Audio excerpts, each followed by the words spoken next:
El siquilpac, pipián de venado o los deliciosos papazules son 3 platillos que avalan la importancia de la pepita en la gastronomía yucateca.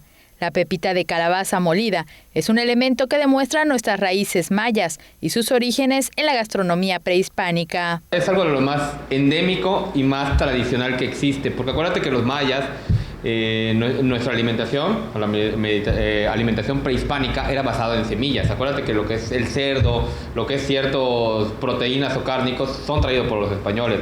Nuestra alimentación, ¿cuál era? El achiote, eran los frijoles, eran las semillas, eran la chaya. Entonces, pues se utilizaba mucho para comer, para nutrirnos.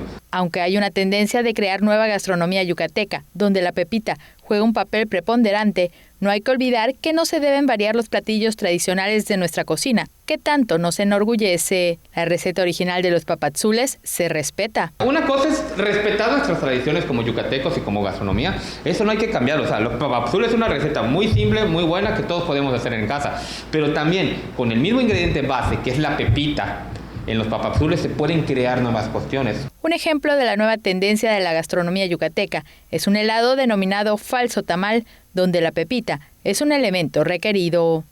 Con imágenes de Efraín Rodríguez, información de Álvaro Martínez, Teleyucatán te informa.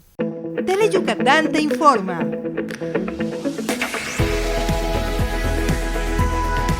Lunes a viernes, 3 de la tarde.